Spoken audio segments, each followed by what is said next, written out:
Aleluia. Aleluia.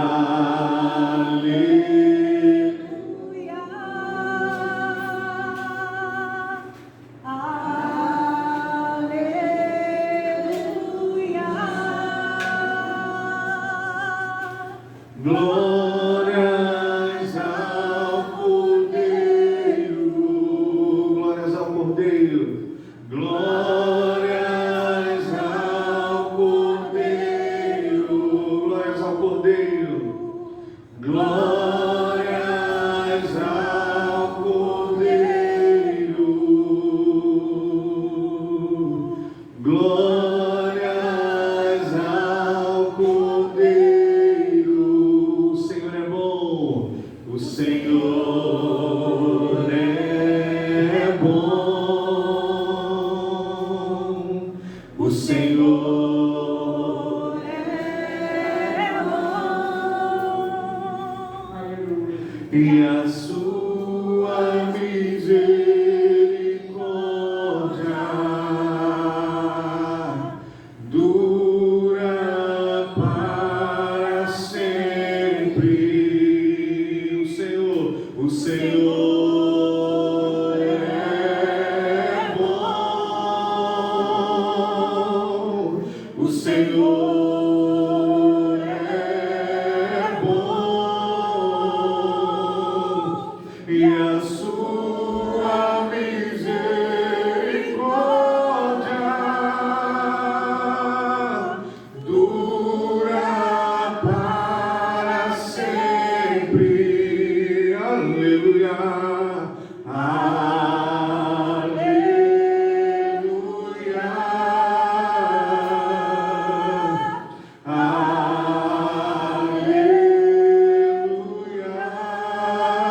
Glórias a quem?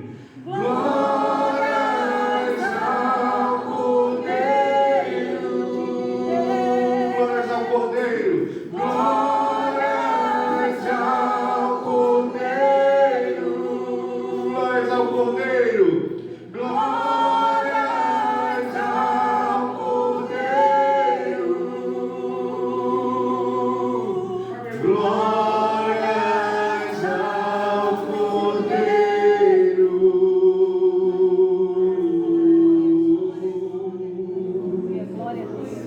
Glória a Deus.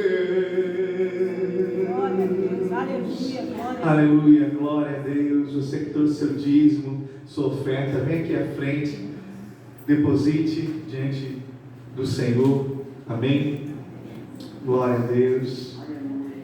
Aleluia, Senhor, nós te louvamos essa noite. O Senhor é bom, o Senhor é maravilhoso, e a sua misericórdia dura para sempre. Aleluia, Deus, glória a Deus. Aleluia, Jesus, suas misericórdias não têm fim. Amém, glória a Deus. Renovam-se a cada manhã. Aleluia, glória a Deus. Aleluia. Aleluia, glória a Deus. Amém. Amém. Queria agradecer a presença dos irmãos que estão nos visitando essa noite. Que coisa linda. Amém. Deus abençoe. Vanessa, que já é nossa. Amém. Fica à vontade, irmão. Vanessa, que já é nossa, né? E a irmã e o irmão que estão nos visitando. Tá? Sintam-se à vontade, tá? A casa é de vocês, tá, gente? Amém. Deus abençoe. Queria chamar aqui à frente o pregador internacional, nosso irmão Michel. Glória a Deus. É um motivo de grande alegria para nós. Glória a Deus. Queria pedir aos irmãos que estendessem suas mãos para cá, ficassem de pé. Comecem abençoando o Michel, tá? Abençoem a casa, a família do Michel. Abençoe os bens do Michel. Liberem palavras de bênção. Senhor, abençoa o teu filho. Profetizo toda sorte de bênção sobre a vida do Michel. Profetizo saúde sobre a vida do Michel, meu Deus, em nome de Jesus. Profetizo bem-estar na casa dele sempre. Que teus filhos sejam felizes, que tenha tenha saúde, Senhor Deus, na vida da Cássia, na vida da Catarina, na vida da Dona Rosa, que seja uma família feliz, a cada dia abençoada, próspera por Ti, aonde Teu Filho colocar as mãos e os pés, que seja abençoado para a glória do Teu nome, Pai. E que nesse momento, Pai, Teu Filho tenha uma ligação direta com o Senhor, e que o Senhor fale para cada um de nós, através do Teu Filho, em nome de Jesus. Usa o Teu Filho, Pai, que ele seja a boca Tua essa noite. Nós abençoamos Michel, em nome de Jesus. Amém. Graças a Deus, graças a Deus. Deus abençoe, fique à vontade, casa é sua. Pastor, glória a Jesus. Quero saudar a todos na santa e gloriosa paz de Jesus Cristo. Amém. Eu estou aqui um pouquinho molhado, parece que é o nervoso, né? O pastor, quando me convidou para trazer a mensagem no dia de Santa Ceia, aí me veio a semana toda, eu falei, pastor, deu uma crise a semana toda, uma luta, crise de diarreia, de descer o céu. E hoje, mais um bocado, né? Antes de vir para o culto, ainda desceu mais um pouco o céu. E aqui, estou aqui. Parece que está uma labareda de fogo aqui. A minha esposa ainda comentou, mas não está tão quente hoje, não está tão fresquinho. Mesmo assim, o negócio está aqui sério, aqui uma cachoeira, né? Todo molhado, mas vamos que vamos, amados. Jesus é maravilhoso. Hoje é Santa Ceia, é um dia muito especial, é um dia maravilhoso, essa oportunidade que Jesus ele nos abriu, essa gloriosa oportunidade de nós brindarmos como irmãos o seu perfeito sangue e o seu corpo maravilhoso. Cremos, todavia, que Ele está entre nós. O Senhor está entre nós nesta noite. E eu creio que algo novo virá para que nosso coração venha se resplandecer. Digo a vocês que fiquemos bem à vontade. O tema de hoje que o Senhor me concedeu é a figueira. A figueira. E quero que os irmãos abram junto comigo o livro de Abacuque. Vou até esperar um pouquinho, porque o livro de Abacuque fica entre os profetas menores, tá? Depois de Salmos e antes de Mateus. Fica ali, perdido, no meio ali, secretamente. É um livro um pouco difícil de encontrar, que ele é bem pequenininho, são só 3 capítulos, mas ele é pequenininho. Capítulo 3, verso 17. Obrigado, querido. Deus abençoe, tá? Aleluia. Abacuque 3, 17. Todos conseguiram encontrar? Misericórdia. Amém. A gente vai esperando aqui. A gente compreendeu, gente. Tem livros assim que fica meio no secreto, né, com o Senhor. Mas o Senhor vem me incomodando essa semana. O livro de Abacuque. Acho que é por isso que eu estou assim, nesse estado aqui todo molhado, porque não é um livro que é comum a gente o tempo todo pregar, não é bem assim. É um livro que não nos parece muito bem a vida do autor.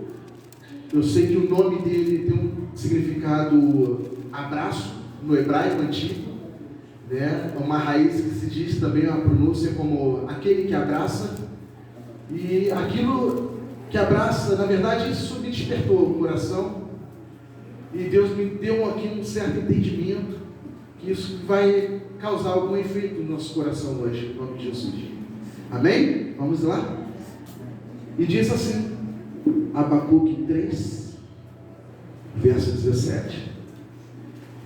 Mesmo que a figueira não floresça, nem haja fruto nas videiras, ainda que o trabalho da oliveira fale, e os campos não produzam alimento, ainda que o rebanho seja cortado do seu aprisco, e não haja gado nos estábulos, ainda assim, verso 18, ainda assim regozijarei no Senhor, Exaltarei no Deus da minha salvação. E para finalizar, assim diz o próprio autor Abacuque: o Senhor Deus é a minha força, e Ele fará os meus pés como os das corças, e me fará andar sobre os meus lugares altos, para o cantor mor sobre os meus instrumentos de corda. Isso é uma oração em forma de júbilo e louvor que o autor escreveu. Podemos assentar? Amém? Hoje, minha esposa, ela, um pouco mais cedo, ela chegou para mim, estava vendo assim os noticiários, e ela olhou para mim e falou: meu amor, o fim está chegando, tudo está se cumprindo, tudo está se declarando, conforme as Escrituras, né? Ela olhou para mim, meio que apavorada, e disse: o fim está chegando tudo ao fim. Nós olhamos assim para todos os cantos.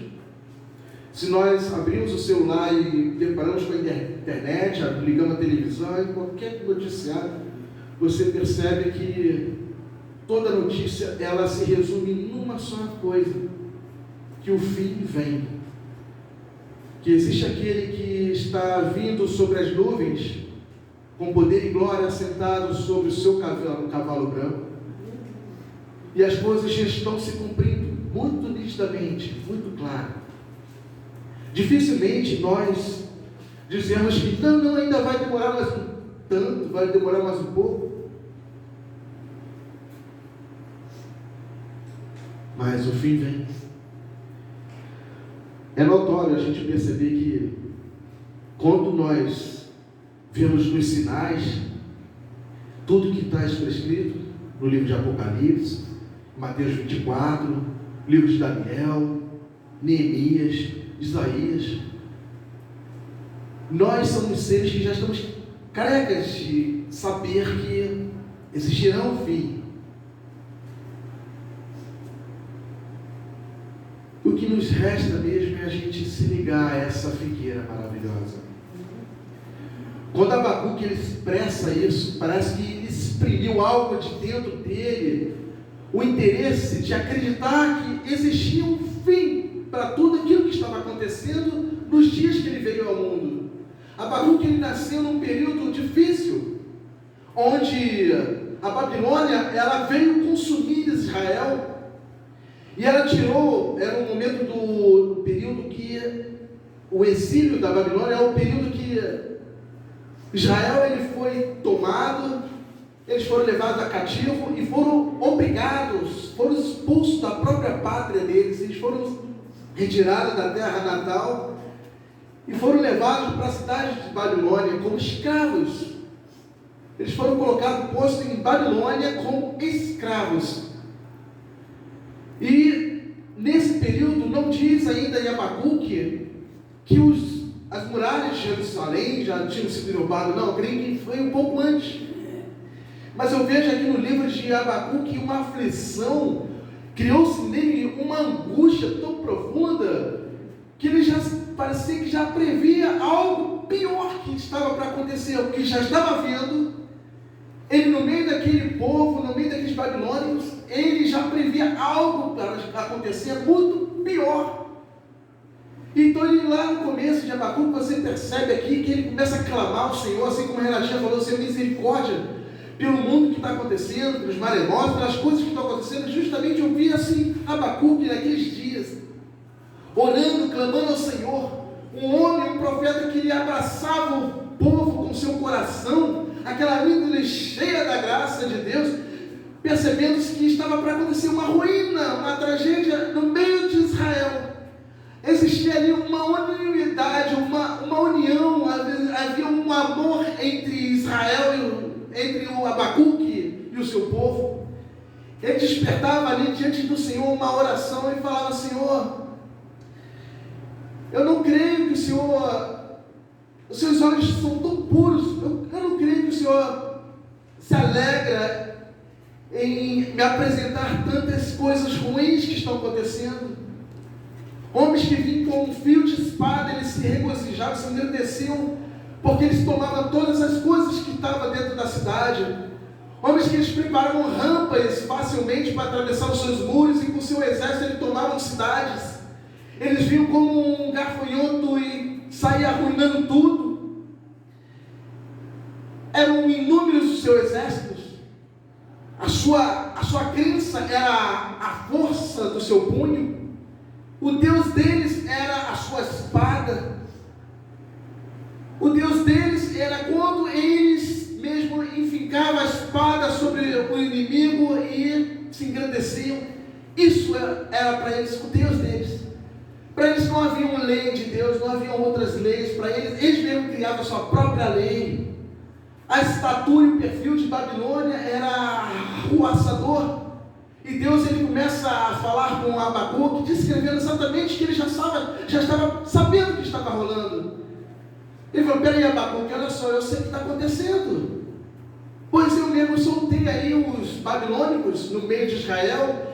Eu sei que eles caminham, eles dominam o planeta, eles estão espalhados por toda a terra, e eles vêm contra Israel. Isso faz parte do que eu pretendo fazer.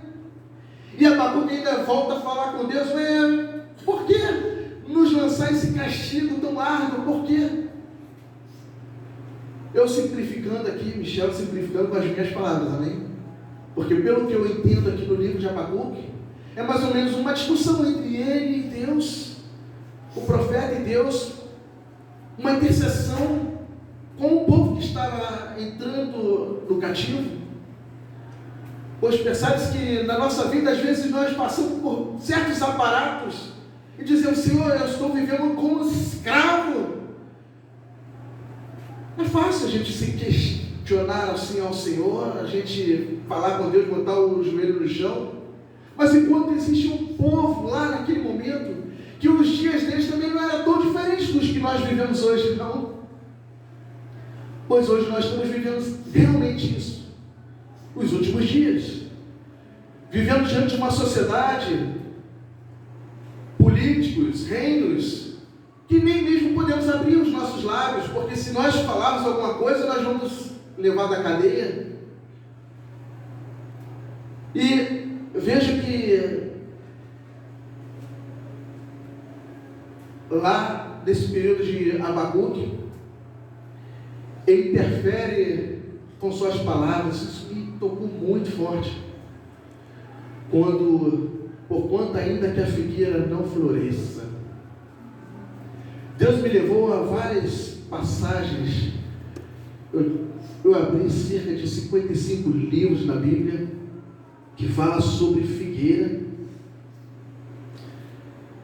E cada pronúncia é tão linda. Por que Abacuque ele expressou isso de dentro dele? Aquilo que estava tão profundo, ele botou para fora um sentimento. Ainda que a figueira não floresça. Que isso? Que figueira é essa? Mas o Senhor ainda diz assim em Gênesis, sobre Gênesis 3:7: abrindo-se então os olhos de ambos, quando fala-se sobre Adão e Eva, né? E percebendo que estavam nus, coseram folhas de figueira e fizeram cintas para si. Então disseram as árvores, no livro de Juízes 9:10, então disseram as árvores à figueira: vem tu e reina sobre nós. Olha que interessante. Juízes 9:11, porém a figueira lhes respondeu: deixaria eu a minha doçura, o meu bom fruto, e iria pairar sobre as árvores? Adão e Eva, quando eles experimentaram o fruto que não devia, eles tamparam a sua nudez com folhas de figueira. E eu comecei a analisar o que é essa figueira, o que é o fruto que traz a figueira. É o figo. Existem cerca de 700 espécies de figo espalhadas no mundo. A seiva dessa árvore ela é vermelha como sangue. Ela brota através de estaquia, ou seja, você tem que cortar um galho e ficar metade para dentro da terra e a metade fica do lado de fora, causando 12 brotos, um para cada lado, em formato de cruz, para que o macho e fêmea, aquele broto macho e fêmea, ela ali se fertilize e cresça uma nova figueira. Jesus, ele mesmo suscitou dizendo: preste atenção sobre as figueiras, preste atenção sobre a figueira. Olha que coisa linda.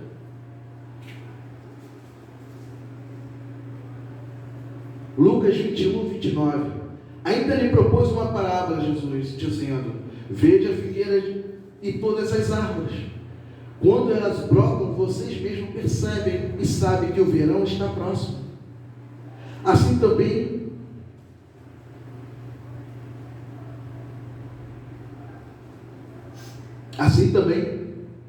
quando virem estas coisas acontecendo, saibam que o reino de Deus está próximo. Atentai-vos para a figueira. Hoje nós estamos vivendo um momento em que a figueira está já florescendo. Os desertos estão começando a criar flores. O deserto dessa área agora já está sendo cheio, está inundando com águas. Rios estão brotando no meio do deserto. Lugares onde era um deserto agora está caindo neve. As pessoas falam, o mundo diz que é uma mudança climática, mas para Deus isso não é mudança climática, é apenas um preparo para que a vinda do Filho do Homem esteja prestes a se revelar neste mundo novamente. Glória a Deus, aleluia. Se você atentar para a fruta da figueira, o certo da botânica é dizer fruto, e não fruta, é um fruto. O figo, se você olhar, ele é como um sicônio. Ele tem uma pequena fissura, uma abertura. Aquilo ali, quando ele é gerado na árvore, ele não é necessário ter uma pessoa, um agricultor, e pegar e colocar próximo a uma fêmea, um macho. Você sabe que toda fruta precisa de um macho. Mamão fêmea precisa de um mamão macho. Banana precisa de um mamão macho. Tudo precisa de um macho. Então, você percebe que o figo, ele é como um sicônio. Mas se você abrir o figo, comer, você morder um pedaço dele, você vai olhar dentro dele, é como se fosse, ele é um jardim fechado. Ele é um jardim secreto. E onde dentro está composto flores fêmeas e macho. E não existe assim nenhum tipo de ser que faça a fecundação sobre esse fruto. Mas só existe uma vez para sequer. Uma vez que é necessária. Ela vem e ela pousa nesse fruto, e por fora ela lança os vermes, aquelas lagartinhas, né? São os embriões, né? E aquele verme, ele entra pelo sicônio do figo, e ali ele começa a comer a cartilagem, a proteção das flores fêmeas. Como se houvesse ali um período arrancando a proteção das fêmeas, a virgindade, a pureza das fêmeas. E quando esse verme, ele está num período alado, quando ele está grande, amadurecido, ele sai daquele sicônio, e vai para outro lugar, para fazer novamente o ciclo da reprodução, e vai colocar larvas novamente em outros figos. Mas enquanto a esse figo que ele andou ali dentro, comendo e crescendo, aquelas flores que estavam desprotegidas, elas automaticamente se fecundam. Dentro desse sicônio, elas se fecundam por intermédio das flores machos. Vocês estão me compreendendo? É uma linguagem meio que botânica, mas acho que eu estou conseguindo chegar lá, né? Então assim, quando há essa fecundação, quando as flores se abrem, o jardim já está pronto, ou melhor dizendo, o fruto já está pronto para ser comido. Aí eu digo, é uma florescência para se tornar, é uma inflorescência para se tornar florescência, é uma infrutescência que se torna frutocência, é um jardim fechado, que quando ele está totalmente pronto, ele está pronto para ser digerido, e o seu aroma é suave, é doce. O que é que eu quero dizer com isso? Que quando quando Abacuque ele se depara com esse linguajar de figueira florescer, eu vejo uma ligação desse fruto do figo com a figueira. É óbvio, porque não poderia nascer uma banana da figueira, nem mesmo um cacho de uva de uma figueira, não é verdade, irmão? Então, de uma figueira nasce o figo. Na Bíblia não fala exatamente que Adão comeu um fruto, figo, mas expressa que eles tamparam a nudez com folhas de figueira. Eu não vou muito distante tentar desvendar qual o mistério, qual é o fruto, porque eu acredito também que vestiram com as folhas de figueira e ficaram caçando fruto. Acho que já olharam para cima ali e viram fruto perto deles. Não sei, não quero afirmá-los que seja o fruto figo, o fruto proibido. Mas ele leva-nos ao todo o sentido do que é o Evangelho de Deus. É como um jardim secreto, onde há a união de macho e fêmea. Quando Jesus determinou para nós lançarmos o Evangelho, as sementes, como o par de 2 em 2, faz um pouco de sentido. E a causa, o efeito desse figo, ele assim, para mim, é algo que é muito assim, claro, nítido. Eu vejo uma profundidade muito grande em relação ao figo. Vi que também o próprio Buda, alguém já ouviu falar sobre Buda? Ele estava debaixo de uma figueira e descobriu o alto da carreira dele, o auge da espiritualidade. Quando Jesus falou para Zaqueu, que estava em cima de uma árvore, Zaqueu, desce daí, ele era baixinho, mas logo depois Jesus falou assim: você lembra de mim? Que eu te vi lá debaixo da figueira. Aí Zaqueu, ele compreendeu ele como o Messias, como o Filho de Deus, porque já havia um hábito, um costume dos judeus naqueles dias, todo o tempo, estudar as leis, os pergaminhos de Deus, a Torá de Deus, debaixo sentado de uma figueira. Sempre aconteceu isso. Tem várias passagens que apresentam-nos sobre essa figueira. E o que eu quero me abrir aqui com os irmãos é dizer que, por mais aflito que estivera Abacuque nos seus dias, ele abriu um livro expressar claramente que, por mais que estejamos dentro de uma figueira, ele nos desperta a atenção aqui em dizer, no livro de Abacuque, versículo 14, capítulo 1, verso 14. Venha comigo agora. E faria os homens como os peixes do mar, como répteis que não têm com quem os governe. Eles levantam a todos com o anzol e apanham-os com a sua rede e os ajudam na sua varredura. Por isso se regozijam e se alegram. Por isso eles sacrificarão a sua rede, queimarão incenso à sua varredura, porque através delas a sua porção é gorda e a sua carne é abundante. Porventura esvaziarão a sua rede e não pouparão de matar continuamente as nações. Capítulo 2 diz: eu estarei sobre a minha guarda e me colocarei sobre a torre e vigiarei para ver o que ele falará a mim e o que eu responderei quando eu for reprovado. Aqui ele já estava totalmente confrontado. Ele já se depara falando: Senhor, os inimigos, já somos diante desses inimigos como peixes. Eles já nos pegam como um anzol, e em suas redes eles fazem oferendas e sacrificam. É como se tivesse assim, um homem preso nas garras do inimigo. Quantas vezes nós hoje deparamos diante de tantos momentos difíceis?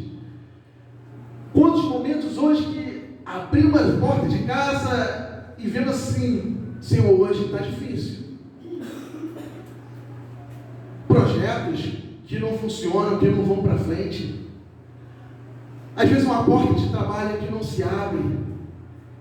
Tem momentos que nós nos angustiamos tanto, até por uma causa de uma enfermidade que nunca é sarada.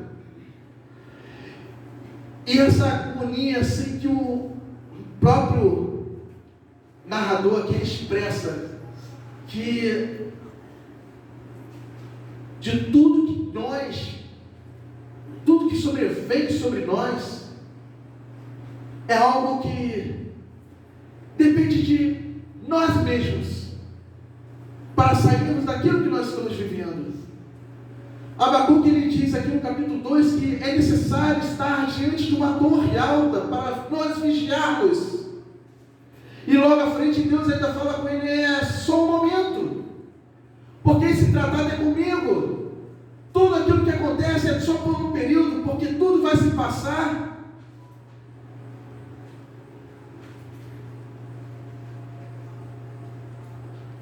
Por mais que nós estejamos dentro desse jardim, desse sicômoro florido, de todas as aflições que nos sobrevêm, Deus ainda diz, tudo vai passar. Quando Deus fala assim, pois a visão é ainda para o tempo determinado, mas no final ela falará e não mentirá. Se tardar, espere, porque certamente virá e não tardará.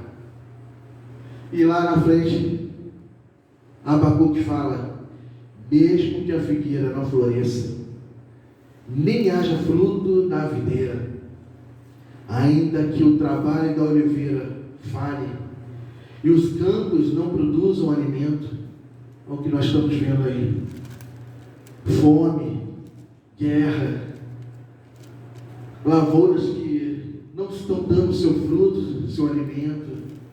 Nós não estamos vivendo dias diferentes.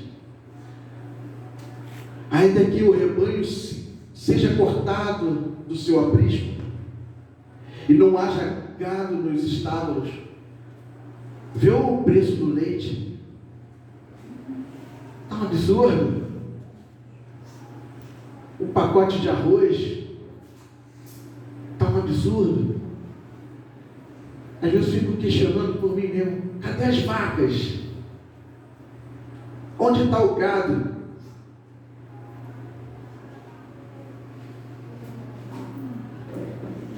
Por que o arroz está esse preço? Onde está a plantação? Os ovos, a dúzia de ovo, tive que colocar umas galinhas lá no quintal, porque não estava dando. Comprar cartela de ovos toda semana, não dá. Ainda mais eu que como 2, 3 ovos por dia ou mais, gosto de comer ovo. Eu amo ovo.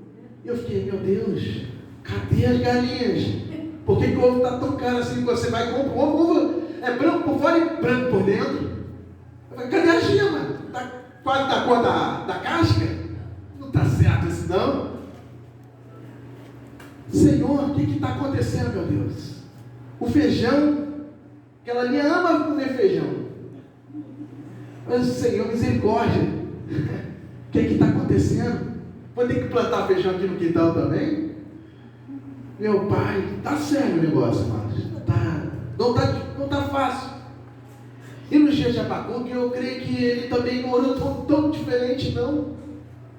Era como se estivesse vendo nitidamente a espada entrando sobre as suas esposas, sobre as crianças, e o povo levando a cativo, aquela bagunça toda. Hoje os dias não estão muito diferentes, não. Se atentarmos nitidamente para o que está acontecendo, chega a ser pior. chega a ser pior. Porque Jesus mesmo ainda declarou que nos últimos dias serão aqueles dias, ai daquela que está para gerar um filho. Nós estamos vivendo aqui um princípio de um momento difícil. Mas Abacuque ainda expressa que é necessário estarmos no alto de uma torre. Suba no alto desta torre e tenha como sentinela ao seu lado. Porque nos dias maus você não vai vencer se você não estiver vigilante. Suba nessa torre e permaneça nela, porque os dias maus vão passar. É necessário estarmos diante de uma torre bem alta dela para vigiarmos as coisas que estão acontecendo nesses dias. Os dias não são tão diferentes quanto Abacuque. Esse cicônio, essa florescência, esses dias que está acontecendo, o Evangelho está sendo erguido em toda parte, de toda a terra. Hoje nós temos o celular, você abre lá os aplicativos, você vê que todo mundo tem um noticiário em suas mãos. Se você falar uma letrinha, alguma vírgula sobre as Escrituras Sagradas, todo mundo está vendo. Se você pronunciar sobre Jesus, o nascimento de Jesus, sobre a cruz, sobre a morte, sobre a ressurreição, sobre a salvação, todo mundo está vendo. Atentai-nos para as figueiras e veja quando o verão está próximo. Isso quer dizer que os seus ramos, a figueira ela já está ao ponto de se estourar, e como conclui lá em Apocalipse, vai chegar um dia que vai sacudir um grande vento. Os céus vão se desenrolar como um grande rolo e até os figos vão cair do seu cacho verdes. Ou seja, até aquele que nem ouviu a palavra de Deus vai compreender que Jesus está voltando. O que está acontecendo hoje, nós vimos aqui uma santa ceia, amados. Mas diante também de um mundo alvoraz que está acontecendo nesses dias, é uma salvação que está prestes a florir. O Evangelho ele já vem,